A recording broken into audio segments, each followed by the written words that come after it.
Today we are going to start the first revision video, and this would be a very slightly and in a summarized way that how we are going to attend the paper of your half yearly exams. And in this, we are just going to tell about some summaries, and I'll tell you how to write the advertisement, what will be the format of it, and the things which are given in the your syllabus, that is speech. I hope so you know how to write the speech because it's a very consecutive methods. And the last one in the grammar is the poster. Right? Okay, so basically advertisement and poster are both the same things. And if you going to start with the poster and the advertisement, so you have to make it in a box. If we talks about advertisement, so the rest of the instructions will be given in your question paper, but how you have to attend it, we are going to talk on about that.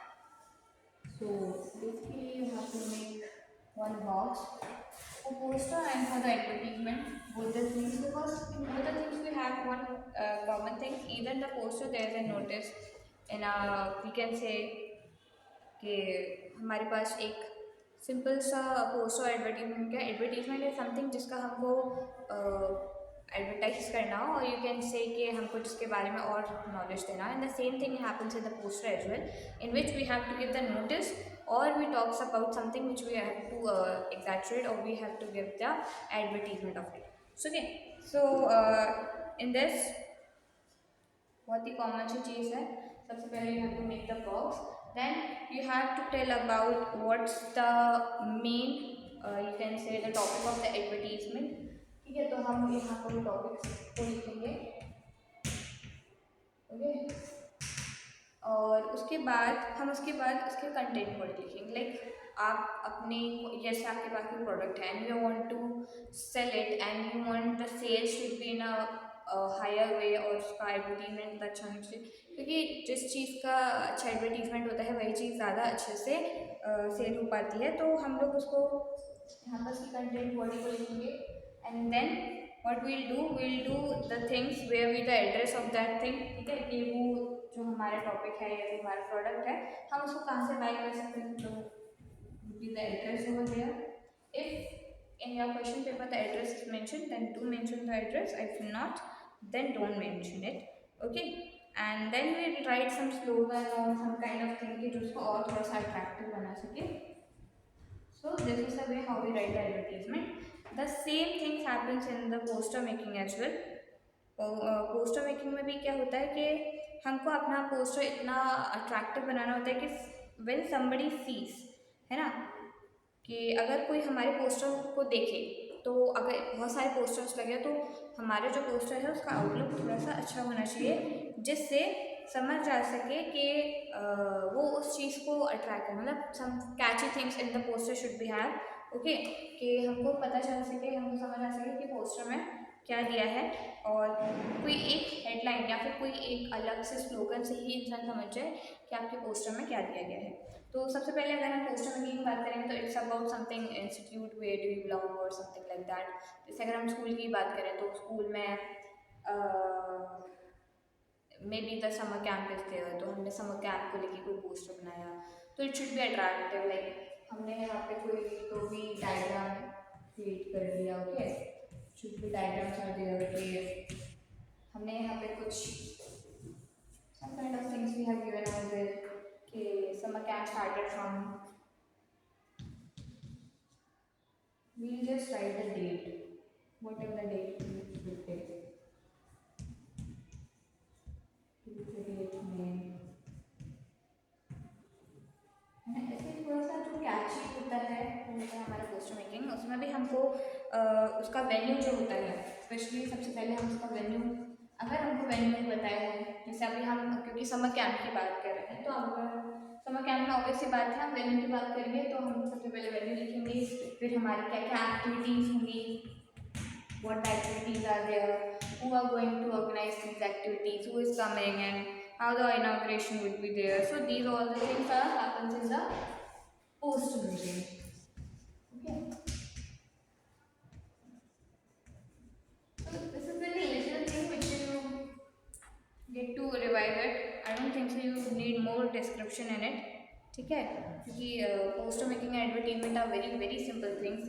And if we talk about speech, तो speech is something which we have our own thoughts.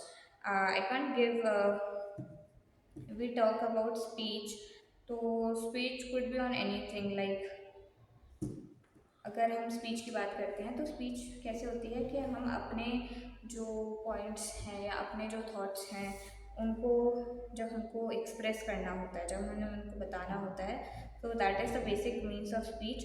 तो जब भी हम speech को लिखने जाते हैं या स्पीच को एड्रेस करते हैं, तो हमारे पास एक स्पेसिफिक टॉपिक होता है स्पीच को बताने के लिए या स्पीच के बारे में बताने के लिए.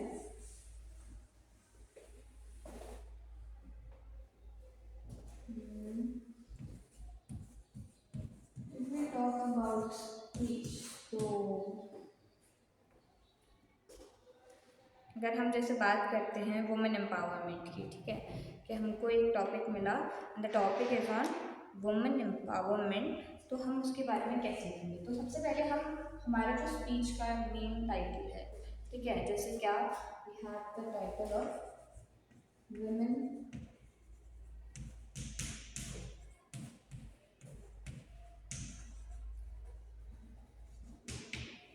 empowerment, then what we do the first thing which we is uh, जो हमारा पहला सबसे जो इम्पोर्टेंट चीज़ होती है वो एक स्टार्टिंग के पैरा में हमारा ओपनिंग होता है कि एक्चुअल में women empowerment, what is women empowerment, how we can discuss about the women empowerment, how we can spread the women empowerment, because in most of the cities people still do believe that girls shouldn't be get the higher education and they should get an employment.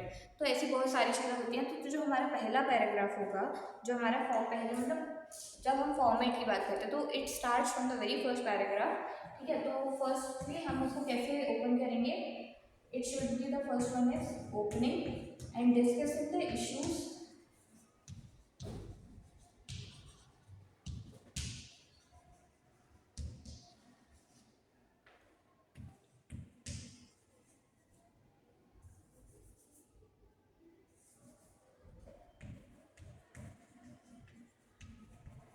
Discussing the issues, and then if we talk, then we give the conclusion as well. मतलब कि जब हम बात करते हैं तो first paragraph में ही इंसान को इतना, मतलब जो आपका टीचर है या जो भी इंसान है जो आपकी स्पीच सुन भी रहा है, तो एक उसका आइडिया भी लग जाना चाहिए कि अगर आपकी स्पीच ओवर होगी, आपकी स्पीच का मेन मोटिव क्या है. We can say this thing but what is the main motive of the speech, that it should be given in the first paragraph. ये आपके फर्स्ट पैराग्राफ या आपका जो opening paragraph, I am not saying कि first paragraph में करूँ, पर जो आपका ओपनिंग पैराग्राफ है उसमें आपको ये सारी चीज़ें मेंशन करनी चाहिए. And the second thing which is then हमारा जो कंटेंट आ जाता है. ठीक है, कंटेंट कैसे, कंटेंट हमारा कुछ भी जैसे हमने वुमेन एम्पावरमेंट किया, तो अगर हमारे पास कोई रिकॉर्ड्स है, कोई सर्वे रिकॉर्ड्स हैं या कुछ और चीज़ें हैं, हमारे पास कुछ डाटा है, एनालिटिकल डाटा है, क्वांटिटेटिव डाटा है या डिस्क्रिप्टिव डाटा है, तो हम उसके बारे में किस बात करते हैं, इन द. ठीक है, और मोस्टली क्या होता है जो हमारी स्पीच होती है, is it related to social issues और is it related to public welfare. ठीक है, या तो सोशल इश्यूज़ के बारे में बात कर रहे होते हैं या हम पब्लिक वेलफेयर के बारे में बात कर रहे होते हैं. और मेरे को नहीं लगता कि और कोई स्पीच का कुछ अच्छे टॉपिक्स होते होंगे, या हम उन टॉपिक्स में डाटा यूज़ कर सकते हैं. कोई अगर हमारे पास अदर टॉपिक भी है, if we have a speech on telling our best friends things, तो वो थोड़ा एक अलग, वहाँ पे आपका एक अलग चीज़ आ जाती है. वहाँ पे आप उसके फिर जो चीज़ें होती हैं, we have spend the time और you have remember some incidents kind of things, तो हम वो सारी चीज़ें लिख सकते हैं. पर जब हमारे पास ऐसे कोई टॉपिक्स होते हैं तो हम उसमें जो हमारे डाटा होते हैं या जो हमको पता होते हैं, मैंशनड होते हैं, वो हम अपनी कंटेंट बॉडी में यूज़ करते हैं. Now the last one which we put is the expression. ठीक है, तो what is the meaning of expression. Expression is what you think and how you can influence someone by your speech. कि आपकी speech देने का मतलब तब तक नहीं होता है, तब तक आप स्पीच अपनी नहीं लिख रहे होते हो, जब तक आप जो एक्सप्रेस करना चाह रहे हो वो सामने वाले को समझ आ सके. ठीक है, तो एक्सप्रेशन इज समथिंग विच हम क्या कहना चाहते हैं, ऑल इन ऑल ठीक है। और हम हमारी स्पीच से जो नेक्स्ट पर्सन है जो हमको सुन रहा है या जो हमारी स्पीच पढ़ रहा है वो कितना इन्फ्लुएंस होता है आपके थॉट से। और मतलब आपके एक्सप्रेशंस हैं, आपकी फीलिंग्स है जो आप या आपके इमोशंस है जो आप एक्सप्रेस कर रहे हो, and how the person get influence by your expression और बाय योर स्पीच और बाय योर थॉट्स, ये डिपेंड करता है हमारे एक्सप्रेशन से। Alright, so expression is the you can से इन कंक्लूजन ऑल्सो, कि कंक्लूजन पे भी और आप किसी एक चीज़ को बहुत ज़्यादा आई कुड से when you give more pressure, or you can say the more force on something or some discussing topic, so उसको हम बोलते हैं expression, और you can say the conclusion as well, कि आप मेनली किसके बारे में बात करना चाह रहे हो। Okay, I could say this thing कि speech is something which is should be very influencive के और very expressive, that's why I given this thing expression, because when we talks about speech तो हम कहीं से भी स्पीच शुरू कर देते हैं, कहीं भी ख़त्म कर देते हैं। It should not like that, it should started with the opening, how the things and what the things, क्या ठीक है कि क्या बात हो रही है, किसके बारे में बात होगी, कहाँ तक बात जा सकती है। फिर हम बात करते हैं हमारी कंटेंट बॉडी की, कंटेंट में हमने क्या क्या देखा, क्या क्या नहीं देखा, है ना, क्या हम बात करेंगे या कितनी बात उसके बारे में हमको पता है, हम कितनी नॉलेज ले सकते हैं उसके बारे में, ये होता है। देन द एक्सप्रेशन, एक्सप्रेशन जो अभी हमने बात की कि कंक्लूजन, और सबसे बड़ी चीज़ कि आप जो एक्सप्रेस करना चाह रहे थे हमारी स्पीच के थ्रू, क्या वो एक्सप्रेस हुआ, it's the people get the things what you want to say. So this is the grammar portion of yours, ये आपका ग्रामर पोर्शन है पूरा राइटिंग स्किल्स का। तो here we end it over here, ठीक है। और दूसरी चीज़ आपके ग्रामर में आई थिंक सो जो बाकी चीज़ें वो भी दी नहीं गई हैं, just like rearranging words is there, and I think that we can do that rearranging words where you know make to express you the course start तो बच्चे भी कर सकते हैं। So we are talking now about the chapters. So first of all अगर हम snapshot की बात करेंगे, because we have only 2 chapters from the snapshot, we are doing much syllabus in it.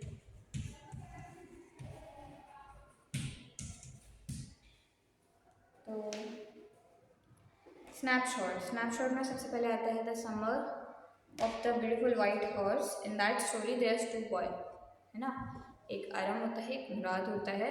और मुराद जो होता है वो एक वाइट हॉर्स को लेकर आता है, ठीक है, एक वाइट हॉर्स को चोरी करके लेकर आता है। But Aram and Murad came from such kind of tribe which haven't still and haven't some do kind of word जो उनकी ट्राइब के ऊपर गलत नाम या फिर गलत चीज़ को आके बोल सके, ठीक है। पर जब मुराद वो वाइट हॉर्स लेके आता है, because they are from such kind of tribe also which haven't seen the proper food, ठीक है, जिनके पास शायद एक टाइम का खाने का प्रॉपर फूड भी नहीं होता है, वो उस ट्राइब से भी बिलोंग करते थे, मगर they are very honest people, so they don't want to कि कोई उनकी ट्राइब पे आके कुछ भी बोले। तो ये होता है। तो जब वाइट हॉर्स लेकर आता है तो iron was very happy, because वो हमेशा से चाहता था कि वो एक वाइट हॉर्स पर राइड कर सके, और मुराद जो होता है वो उसको राइड करने सिखाता है। तो वो कहता है कि मतलब मुराद को इतनी अच्छी राइडिंग कहाँ से आती है, because they don't have horse before riding. तो मुराद आरम गेट्स टू नो कि पहले से भी मुराद के पास है वाइट हॉर्स है, बट वो अभी लेके आए। Then what happens in the story कि they both were riding, and जो हॉर्स होता है वो पहले पहले आरम के साथ उतना फैमिलियर नहीं होता है, but in last it got familiar with it. But तब तक क्या होता है, जो एक्चुअल ओनर होता है तो वो मुराद के फादर के पास पहुंच के बोलता है कि मेरा जो वाइट हॉर्स है वो चोरी हो चुका है। एंड मुराद फादर वो से कि what's the point of it, ठीक है। तो वो कहते हैं कि क्या ही करना है। उसके बाद स्टोरी में क्या होता है, जब उन दोनों लड़कों को ये पता चलता है कि जो ओनर है वो अपना वाइट हॉर्स ढूंढ रहा है, या तो वो क्या सोचता है कि एक दिन हम ले जाके उसके वाइट हॉर्स को उसी के फार्म पे छोड़ आएंगे, एंड तो किसी को पता भी नहीं चलेगा, और जो जिसका वाइट हॉर्स है द हूसोएवर द हॉर्स है तो उसको मिल भी जाएगा, जो उसका ओनर है उसको।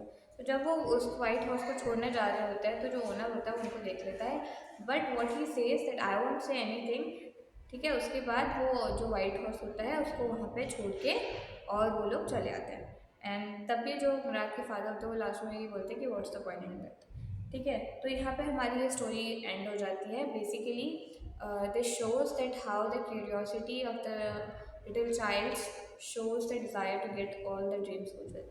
ठीक है, कि कैसे उन लोग, जो एक छोटा बच्चा जब सोचता है कि उसको ये चीज़ चाहिए, and how the dreams get fulfilled from nowhere else. कि शायद जो बड़े लोग हैं वो इतना ट्राई नहीं कर पाए अपने ड्रीम्स को अचीव करने में, but the child gives his 100%, his or her 100% to achieve that dream, okay, to live that dream. Now the second chapter from the in our syllabus is the address. In this we get to know that दो एक mother होती है और एक उनकी बेटी होती है।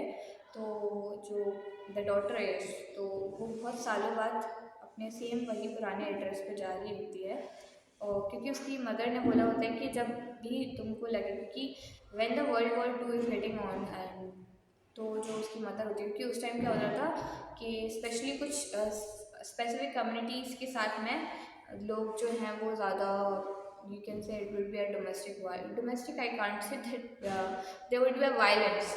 ठीक है, तो उनके साथ थोड़ा कम्युनल वायलेंस हो रहा था। तो उनकी उसकी जो मदर होती है उसको फॉरेन कंट्री में भेज देती है for the studies and something like, कि वो यहाँ से इस इन्वायरमेंट से दूर रहे।